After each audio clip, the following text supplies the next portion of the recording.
All right, so today we're diving deep into Trinidad and Tobago. You know that island paradise everyone talks about? Well, it's facing this huge surge in gang violence. It's actually gotten so bad that it's now the sixth highest crime rate in the whole world. I mean, it's crazy.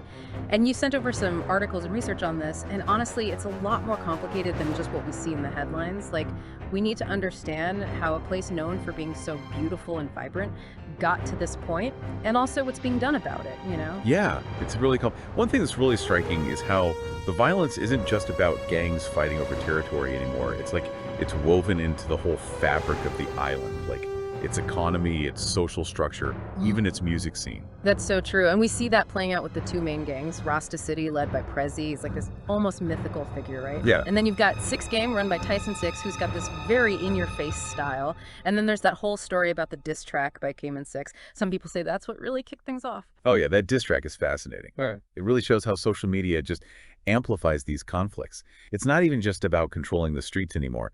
It's about controlling the whole narrative online. Somebody tell properties if you fuck off. Oh, something big and I'm a family that proper. But I'm a trust, I'm a love, not the I and them. Projecting power and reputation for everyone to see. And it's interesting how those two leaders, Prezi and Tyson 6, operate so differently. Prezi is like this phantom, almost untouchable, while Tyson 6 is out there making moves that everyone can see. It makes you wonder if their personalities are directly influencing how their gangs clash. Yeah, that's a really good point. There's something about Prezi's mystique that adds to his power. The fact that nobody can seem to catch him. It just reinforces this image of him being above it all, like he's untouchable. Meanwhile, Tyson 6 thrives on being seen, you know? He wants that direct control. They're like two sides of the same coin, but both dangerous in their own way. Definitely. And to really understand how this all blew up, we have to go back to where it started. Port of Spain. The articles paint a picture that's, well, not exactly paradise. Poverty, lack of opportunity, this feeling of being stuck. It's like the perfect breeding ground for gangs to take root. Yeah, but it's not as straightforward as just joining because you're poor. You have to think about the psychological effects of living in those conditions. When the system fails, you gangs can start to look like family. They offer a sense of purpose, even a kind of warped identity.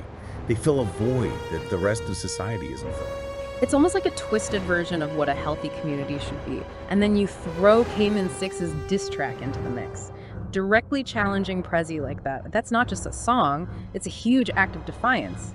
From what I read, disrespecting Prezi is like the worst thing you can do in that world. Oh, absolutely. And the retaliation was swift and brutal. They targeted Cayman 6's crew. And things escalated until J-Man 6, one of Tyson 6's key guys, was killed. And that's where things get really interesting. There are reports that Tyson 6 went into a deep depression after this. Some even say he went mad. Wait, hold on. If his right-hand man is gone, wouldn't that be the time to be extra strategic and careful? This seems kind of counterintuitive. I know, right? That's what makes it so fascinating. Is Tyson 6 genuinely shattered by this, or is it all calculated? Maybe projecting this image of being grief-stricken, even unstable, is a tactic to instill fear. It throws his rivals off balance, makes them wonder what he'll do next. So it's like a mind game on top of everything else. And meanwhile, you've got this whole population living in fear, innocent people caught in the crossfire, communities where even going outside is terrifying. It's a far cry from the Trinidad and Tobago we see in the travel brochures. Absolutely. And that fear has a ripple effect. It erodes trust, makes people afraid to speak out. It almost becomes normalized. And that's probably the most damaging consequence of all. It's like the violence is changing the whole fabric of society. So what is the government actually doing to try and stop all of this? The articles mention more police raids trying to crack down, but it doesn't seem to be working, especially when it comes to someone like Prezi who acts like he's above the law. Yeah, this is where you see the limits of just relying on law enforcement. More cops on the street might make people feel safer for a little while, but it doesn't address the root causes that created this whole mess in the first place. It's like putting a Band-Aid on a broken bone. Exactly. And then you add in these rumors about Prezi's influence. Like maybe it reaches into the government itself, even into politics. Suddenly the people who are supposed to be stopping the violence might actually be tangled up in it in ways we can't even imagine. It's like a snake eating its own tail. So you're saying the solution can't just be about arrests, it has to go much deeper. Exactly. It has to address the poverty, the lack of opportunity. It has to offer young people real alternatives to gang life. Give them something to hope for that isn't about joining a crew and using violence to gain power. Something positive to strive for. Which brings us to those grassroots efforts the articles mention. People within the communities who are trying to make a difference. I'm really curious to hear more about what they're doing and if it's actually having an impact. It feels like on one hand, we've got this huge problem, like a systemic problem.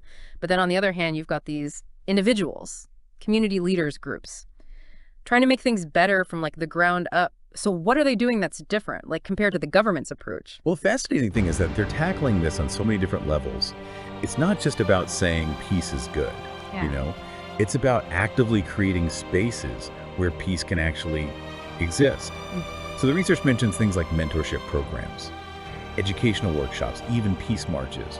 There are dialogues happening between different religious groups. So it's like instead of trying to punish violence after it happens, they're trying to prevent it by giving young people other options. Yeah, exactly. They're showing these kids that there's a path that doesn't involve guns and gangs. It's about building trust, showing them that someone cares, and giving them the tools to build a better future for themselves. Right. One article mentioned this program where former gang members were actually teaching kids about the reality of gang life, like how it's not glamorous, like in the music videos and stuff. That's got to hit different coming from someone who's actually lived it. Oh yeah, definitely. It's super powerful because it dismantles that romanticized image of gang life that often attracts young people who are vulnerable. And these initiatives are actually having a real impact.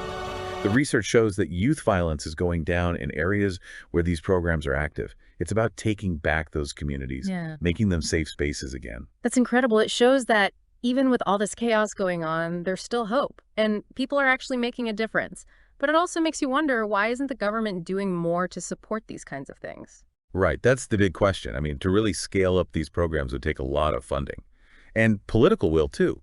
It seems like the government is more focused on law enforcement right now, which, as we've talked about, only deals with the symptoms, not the actual root of the problem. We've talked a lot about what needs to change within Trinidad and Tobago itself, but you mentioned earlier that gang violence is a global issue. So are there things that other countries are doing that might be helpful here? For sure. Some countries have seen some success with programs that focus on reintegrating former gang members back into society.